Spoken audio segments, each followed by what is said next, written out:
और हमारे जो गेस्ट हैं वो लगातार बातचीत कर रहे हैं और बातचीत ये हो रही है कि इंडिया ने हॉकी में बहुत शानदार प्रदर्शन किया है। जिस तरह से इंडिया ने खेला, आप समझ लीजिए कि 10 प्लेयर्स के साथ इंडिया मैदान में खेल रही थी, क्योंकि 11वें मिनट में जो एक खिलाड़ी है उसे रेड कार्ड देके बाहर कर दिया था। उसके बावजूद पेरिस ओलंपिक्स में सेमीफाइनल्स में भारतीय मेंस हॉकी ने शानदार प्रदर्शन दिखा के अपनी जगह जो है वो पक्की कर ली है। क्वार्टर फाइनल में ग्रेट ब्रिटेन को हराया है और ये मुकाबला शूट आउट में पहुंचा। शूट आउट में 4-2 से ग्रेट ब्रिटेन को हराया है। फुल टाइम जो पूरा मैच था 60 मिनट का, वो 1-1 से बराबरी में रहा। पहले क्वार्टर में 11वें मिनट में भारत के खिलाड़ी को रेड कार्ड मिला, यानी कि वो पूरे मैच के लिए गेम से बाहर हो गया। दूसरे क्वार्टर में पहला गोल भारत की तरफ से हुआ, उसके बाद ग्रेट ब्रिटेन ने दूसरा अपना पहला गोल किया, टोटल मैच के 2 गोल। तीसरे क्वार्टर में वो कंसिस्टेंसी इंडिया ने बना के रखी। आप सोचिए, ग्रेट ब्रिटेन के खिलाफ इंडिया मजबूती से खड़ी थी और इंडिया की पूरी कोशिश थी कि ग्रेट ब्रिटेन जो है वो इंडिया पर गोल ना कर पाए।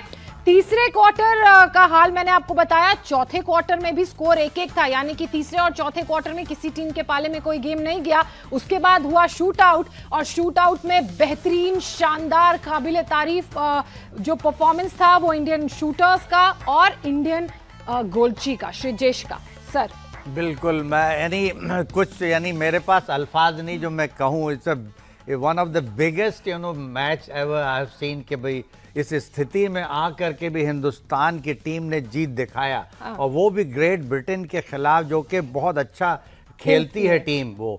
और सबसे बड़ा धक्का हमें वो जब पहुंचा जब हम लोगों के खिलाफ एक अमित रोहिदास को निकाला गया और 10 प्लेयर से 48 मिनट तक प्रेशर हम लोग झेलते रहे। और मैं तो सराहना करनी पड़ेगी पूरे डिफेंस की और ख़ास तौर पे श्रीजेश की। यानी श्रीजेश का पड़ला जो है डिफेंस के अकेले पे भारी है। तो मैं तो सबको बधाई देना चाहता हूँ, हिंदुस्तान के लोगों को बधाई देना चाहता हूँ। मैं जब गया था लंच करने के लिए और जब मैं लौटा था तो मुझे बस एक झलक में ये पता लगा कि शूट आउट पे जा रहा है मैच। तो मुझे ऐसा लगा कि अब जो है तकदीर जो है हिंदुस्तान के फेवर में है। सर आप कैसा फील कर रहे थे जब आप नीचे लंच कर रहे थे? मुझे याद है हम लास्ट क्वार्टर में नीचे लंच करने के लिए गए थे। उस वक्त भी लगातार टेबल पर मैच को लेकर चर्चा हो रही थी। मधुमिता मैम ने भी हमें ज्वाइन किया था। आप दोनों मैच को लेकर चर्चा कर रहे थे, तो वो फीलिंग कैसी थी एज अ खिलाड़ी? इतनी मैं तो बहुत फिक्रमंद था कि अब क्या होगा और क्या होने वाला। I am just keeping my eyes away from the match. मैं ये सोच रहा था बस ऊपर वाला जो है कि कुछ ना कुछ कर दिखाए, और I am just praying for कि बस समथिंग शुड बी हैपेंड। और इस बीच में मधुमिता भिस से भी बात हुई है और इसने बिल्कुल सही कहा कि देखिए आप के खिलाफ अगर ये हुआ है तो कुछ ना कुछ फेवर में हिंदुस्तान के जरूर होगा। मतलब फॉर्च्यून फेवर्स द ब्रेव। तो हम लोग ने जो रणनीति अपनाई है इस ओलंपिक्स में खास तौर पे, वो ब्रेव मैन की तरह है। यानी ब्रेव टीम कहलाएगी जो पहले से ही ये कहती आ रही है कि हम जो है we will bring the medal for hockey medal for the country and they are determined। और मैं ये भी सराहना करना चाहूँगा कि शूट आउट में जिस तरीके से हमारे नए प्लेयर ने और गोलकीपर ने जैसा उन्होंने बचाया है वो काबिले तारीफ है। मैं कहता हूँ कि भैया सबको मेरी तरफ से सलाम। और इतना बड़ा मैच जीतना हिंदुस्तान की हॉकी के लिए बड़ी उपलब्धि है और मैं चाहता हूं कि हिंदुस्तान की टीम ज़रूर मेडल जीते इस स्थिति में, और सोच के आई है कि कुछ ना कुछ हम कर दिखाएंगे। तो मैं समझता हूं कि बहुत अच्छी प्लानिंग रही और यही सोच में सोच रहा था कि 10 प्लेयर के साथ वो भी ग्रेट ब्रिटेन हमारे 25 गज के अंदर मंडला रही थी throughout 48 because we were not trying to take any chance। मतलब हमने डिफेंस करते हुए बहुत अच्छा प्रदर्शन किया और जब भी मौका मिला हमारे खिलाड़ियों ने बचा के दिखाया। और मैं समझता हूं कि जो गलती अमित रोहिदास ने की है उसकी गलती को ये लोग माफ़ करें और अगले मैच में वो खेले हमारे लिए, हिंदुस्तान के लिए, क्योंकि वो भी बहुत हमारे एक बहुत इम्पोर्टेंट प्लेयर है जो शॉर्ट कॉर्नर के ऊपर रश भी करते हैं, and he is also very यानी ग्रेट डिफेंडर ऑल्सो। तो मैं यही कहना चाहूँगा जो कमेटी होगी इसमें आपसे मैं पूछूं कि रूल्स क्या होता है कि जैसे इसको रेड कार्ड मिल गया तो अब नेक्स्ट मैच की ये रूल्स तो पहले से डिसीजन होता होगा कि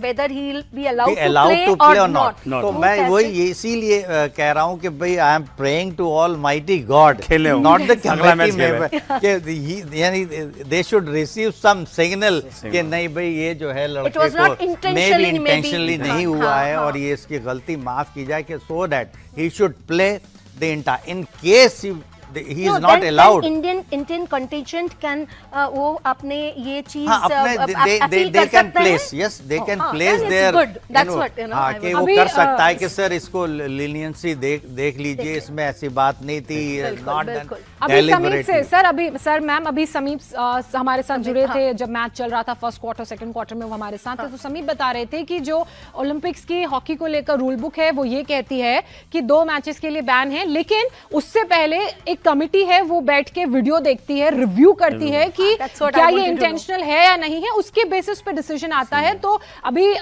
fingers crossed with all positive hopes in our heart कि इंडिया के फेवर में डिसीजन आएगा, क्योंकि कोई भी खिलाड़ी इंटेंशनली नहीं करता है। गेम में एनर्जी और हीट इतनी होती है, वो मोमेंट ऑफ द हीट में हो जाता है। हाँ बिल्कुल हो जाता है।